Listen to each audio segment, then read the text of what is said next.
Example number 4।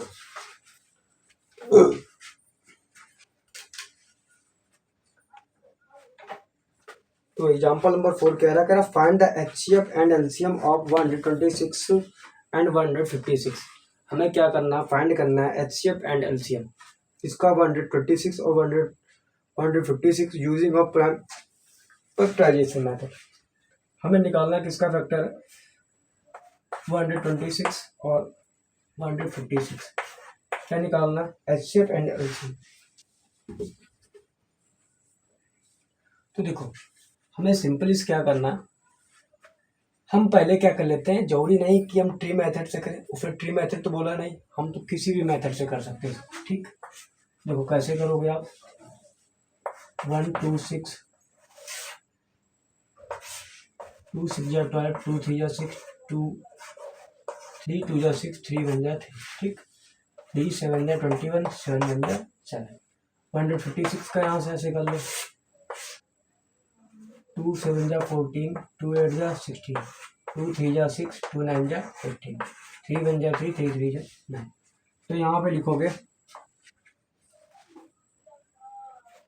126 के factor क्या निकल के आए 2 मल्टीपल 3 मल्टीपल 3 मल्टीपल 7। ठीक, ये जो है। ठीक, आप इसको किस में लिख सकते हो, आप इसको लिख सकते हो पावर में। ठीक, 3 की पावर 2 मल्टीपल 7। फिर आप लिखोगे इसको 156 के फैक्टर क्या लिखोगे 2 मल्टीपल 2 मल्टीपल 3 मल्टीपल 13। ठीक, अब इसको लिखोगे आप पावर में 2 का स्क्वायर मल्टीपल 3 मल्टीपल 13। अब कह रहा इसके एचसीएफ और एलसीएम निकालो, तो निकालोगे एचसीएफ ऑफ, यहाँ लिखोगे एचसीएफ ऑफ 126 और 156 है ना। ये लिख सकते हो हाईएस्ट फैक्टर, सॉरी एचसीएफ होता है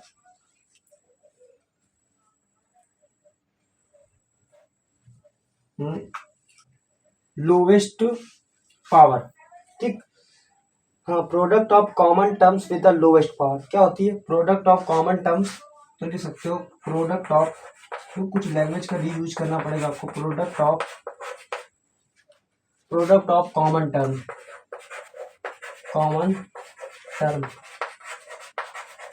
product of common terms with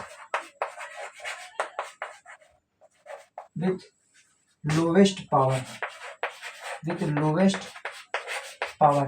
मतलब देखो लैंग्वेज भी हम मान लो, हम लैंग्वेज लिखना जरूरी नहीं है, लेकिन जब आप 126 156 के आप एचसीएफ या एलसीएम निकालेंगे तो आपको पहले इस तरीके से फैक्टर निकाल लेना। देखो इसमें अलग अलग निकाल लिया, इसको प्रोडक्ट के फॉर्म में लिखेंगे आप। ठीक, फिर प्रोडक्ट के फॉर्म में लिखने के बाद फिर इसको पावर के फॉर्म में लिखेंगे, सेकेंड स्टेप। फिर इसको भी प्रोडक्ट फॉर्म लिखा, फिर इसको पावर के फॉर्म में लिखा। फिर हमें अगर एचसीएफ निकालना है तो एचसीएफ क्या होता है, product of common terms is a lowest power. ठीक, तो इसमें कॉमन टर्म कौन कौन सा है, देखो 2 है और 3। तो 2 और 3 में 3 की लोवेस्ट पावर और 2 की है, इसमें 156 में 3 है और इसमें क्या है 2 है। तो इसका एचसीएफ कितना हो जाएगा 2 मल्टीपल 3, तो कितना आ जाएगा 6 आ जाएगा। ठीक, तो इसका एचसीएफ कितना आ जाएगा। ठीक, क्योंकि इसकी पावर कितनी है 1 है, इसकी पावर कितनी है 1, तो 3 2 जा 6। अगर हम बात करते हैं आप किसकी एलसीएम की बात करते हैं, तो देखो अब आपको क्या करना है, ये जो फैक्टर मैंने किए ये आपको नोट डाउन करना है। ठीक, क्योंकि इसमें रब करना पड़ेगा ना। तो यहाँ से आप निकालोगे एलसीएम ऑफ 126 156। तो सेम यही भाषा लिखनी पड़ेगी आपको, प्रोडक्ट ऑफ कॉमन टर्म्स है ना, product of prime factor of the highest power है ना। कॉमन टर्म्स भी नहीं बोलोगे, कॉमन टर्म्स बोलो तो अच्छे पा जाएगा, लेकिन यहाँ पे लैंग्वेज थोड़ा हम भी समझ लेते हैं। कह रहा प्रोडक्ट ऑफ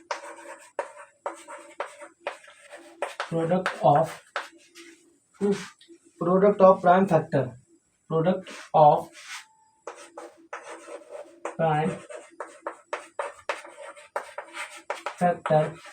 ठीक, product of prime factor with highest power, with मतलब साथ साथ में ही उसकी हाईएस्ट पावर भी होनी चाहिए।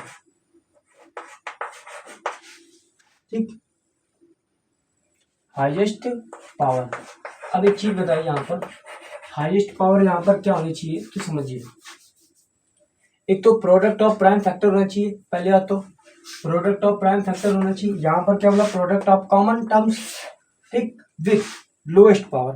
तो कॉमन टर्म्स में हमेशा इससे भी, लेकिन जब एलसीएम की बात होती है तो प्रोडक्ट ऑफ प्राइम फैक्टर, मतलब प्राइम फैक्टर करते हैं विथ हाईएस्ट पावर। तो हाईएस्ट पावर यहाँ पर कितनी है, 3 की पावर 2, और क्या है यहाँ पर 2 की पावर 2 है, ठीक।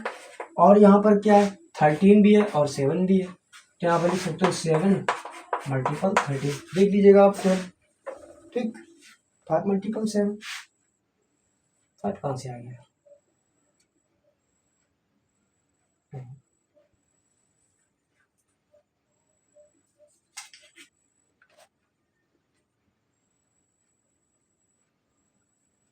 ना। तो यहाँ पे और कुछ तो है नहीं,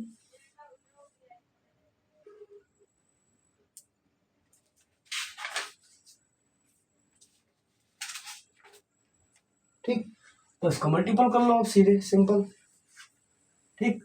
और जब आप इसका मल्टीपल कर लोगे तो इसका सीधे आंसर आ जाएगा। तो मल्टीपल कर लो, कितना आ रहा है इसका आंसर, इसका आंसर आएगा 3276, 3276। अब आप इसका मल्टीपल कर, इसको लिख लेना 3 3 9, 2 2 4, multiple 7 multiple 30।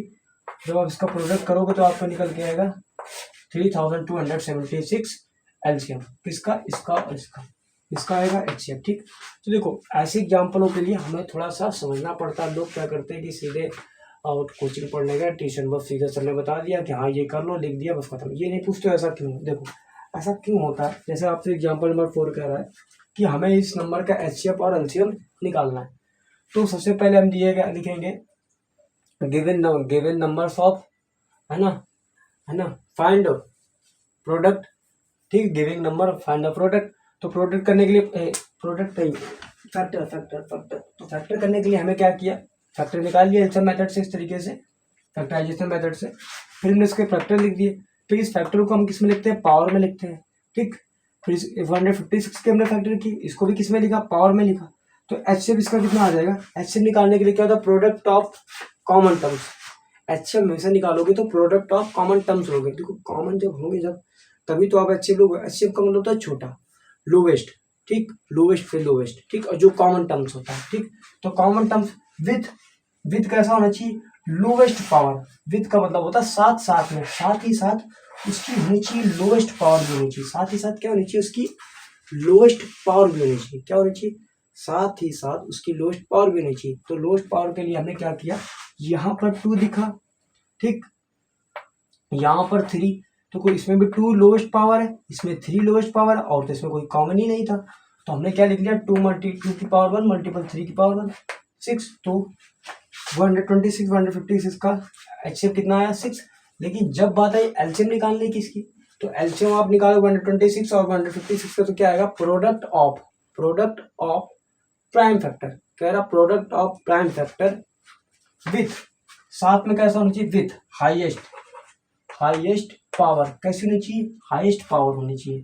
Product of prime factor तो होना चाहिए, लेकिन किसके साथ, हाईएस्ट, मतलब सबसे अधिकतम से अधिकतम डिजिट होने चाहिए प्रोडक्ट में, ठीक। और हाईएस्ट पावर के साथ होना चाहिए, लोएस्ट पावर नहीं, मतलब अधिक से अधिक पावर। तो देखा जब आपने यहाँ पर हम बात करते हैं तो यहाँ पर 3 की पावर 2 थी, ठीक, यहाँ पर कितनी थी, 2 की पावर 2 थी, ठीक। और क्या था, हाईएस्ट में 7 था, पावर 1, ठीक, ले लिया 7। और क्या था, यहाँ पर 13 था, तो यहाँ से 13 हमने ले लिया। फिर सबका आप जब प्रोडक्ट करोगे, जैसे यहाँ पर करोगे 9 4 जा 36, 36 मल्टीपल करोगे 7,